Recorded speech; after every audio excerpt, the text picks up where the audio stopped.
Guys, and welcome back to my channel today. Crystal here. If this is your first time seeing me, you're welcome, and if you are a return watcher, thank you so much for watching. I'm going to be talking about mistakes that you're probably making that is hindering your growth. So if you want to know some things that might be hindering your growth, if you want to know some things that might be stopping you from achieving your hair goal, that stopping your hair from reaching its maximum potential, then keep on watching.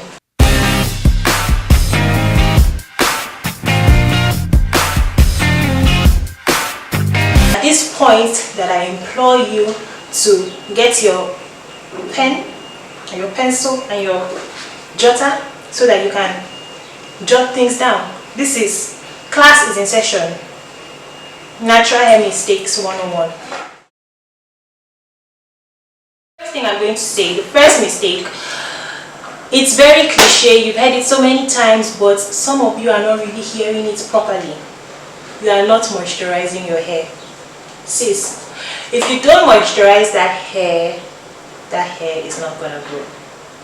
There's nothing you're going to do, there's no prayer you're going to pray, it won't grow. Moisture is key. Think of your hair like a plant. If you have a plant, you want to water the plant so that the plant will grow. I compare my hair to a plant. So you need to water your hair, you need to moisturize your hair, and the way to moisturize your hair, you already know: LOC, liquid oil cream.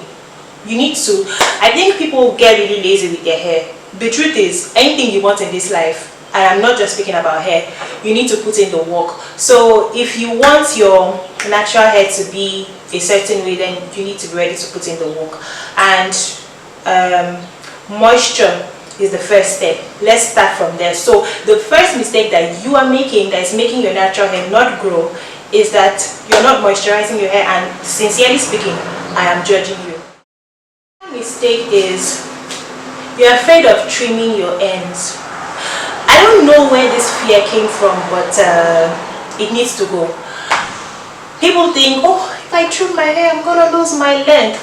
Well, I can relate, because I used to be like that. I used to think, I'm not trimming this hair, like the length has to stay on my head. But then it's actually counterproductive. You need to trim your hair. What happens when you don't trim your hair? You have split ends. If you have split ends, right, and you refuse to cut off those ends, what's going to happen is that those ends are going to keep knotting. They're going to keep getting tangled. So when you carry your comb and you want to run it through your hair, it gets stuck at the end. Then you have to rip it out. Then your hair falls on the floor. Before you finish combing your hair, your whole bathroom is full of hair, and you're crying and you're blaming your village people. But your village people are innocent. You refuse to trim your hair. I can't really tell you how often you should trim your hair, to be honest. I think it's an individual thing. When you look at your hair, when you feel your hair, you will know if it needs to be trimmed. Personally, for me, I trim my hair whenever I feel it needs to be trimmed. It can be once a year, it can be twice a year, it can anytime I feel my hair and I think, yo, this hair needs trimming, I trim it. For example, today, before I put my hair up in a puff, I trimmed it. And yeah, if you want to see how I did my puff, you can follow me on Instagram. I do like little hair videos there as well, so I'll leave my Instagram handle on the screen. Yeah. So the second mistake that you're making is you're not trimming your hair. Says get into trimming.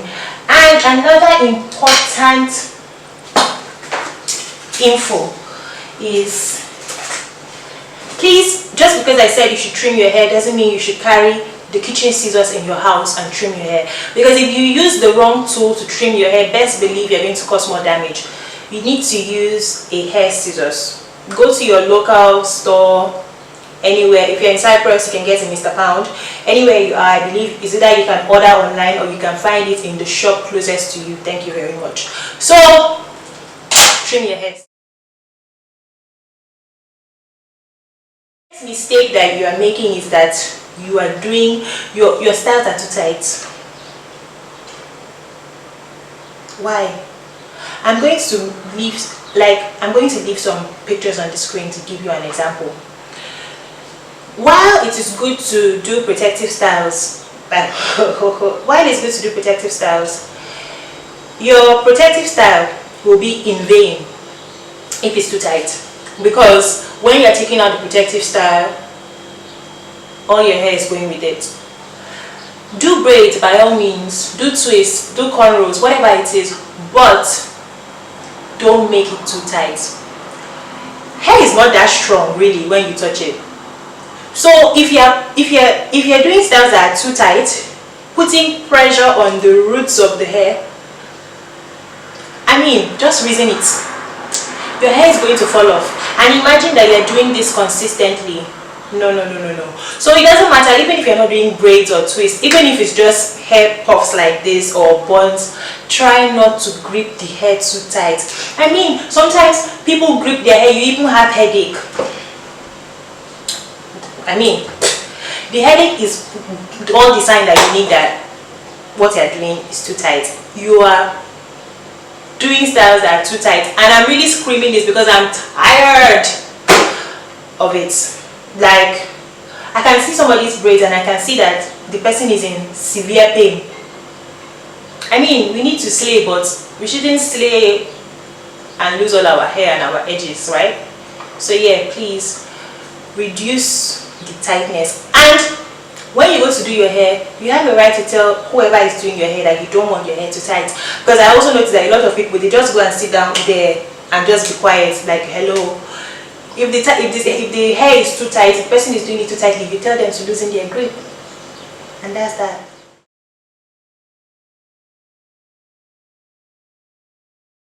Another point, you're using too much heat.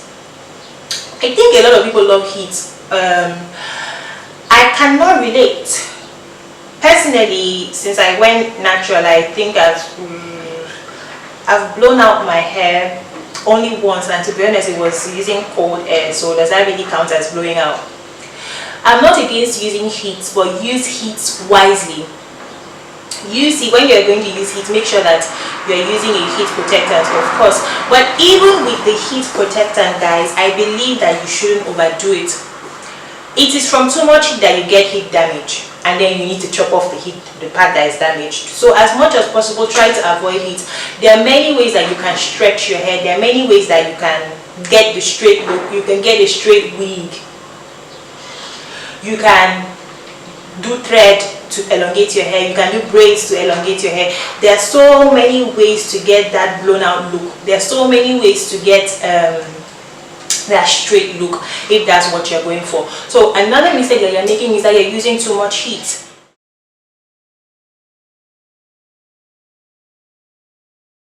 You are over coloring your hair.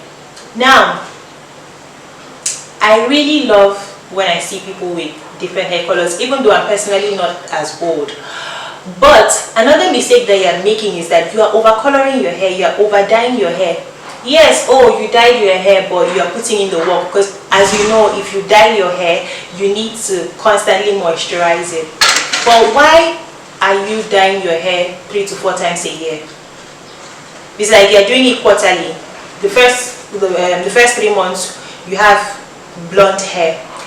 The next 3 months, you have burgundy hair.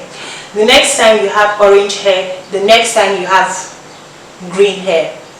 I mean, it's all good and fun. You want to play with your hair, which is cool, I guess. But if you actually care about growing your hair, if you actually care about, getting your hair to be healthy and, to reach its maximum potential that it can reach, then you need to cut it out. If colored hair is really something you crave, you desire, then there's so many ways to get colored hair. I mean, there are colored wigs, there are colored extensions. You don't need to do the most to your hair. And even if you have to color your hair, I mean, coloring your hair multiple times in a year is a reach. And to be honest, you're doing the most.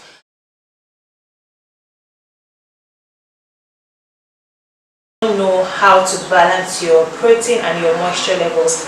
I think that this should be almost a completely different video on its own, because it's kind of I kind of have to take my time to explain it, and I feel like this video is already long and I don't want it to be too long. But my point is that another common mistake that you are making is you're adding either too much protein to your hair. It's either you're adding too much protein to your hair or too little protein, or you're adding too much moisture or too little moisture, if that makes sense. Yes, it is. I know I said you need to moisturize your hair, but do you know that there is a thing as too much moisture? If you need to have some protein treatments. Ultimately, I'll use myself as an example. I use protein treatments once a month, and the other times I'm moisturizing my hair. So you need to know the ingredients of your product. You need to know what you are using. If you are the kind of person that you just use any product just for the hell of it, if you don't read the ingredients, you can be packing protein in your hair almost every time. For those of you that wash your hair every week, which I don't recommend, but if you are washing your hair every week and you are constantly using a protein deep conditioner, your hair is going to be fed up. So you need to be able to balance and know, oh, this is a protein deep conditioner, this is a protein treatment, oh, this is solely for moisture, and then you need to use them accordingly. You got something from this, you recognize some mistakes that you're making, maybe you didn't know you were making them, and I hope you correct them, and I wish you a beautiful hair journey. If you're just watching this video and you are not subscribed, I don't know why you're doing that. Please subscribe.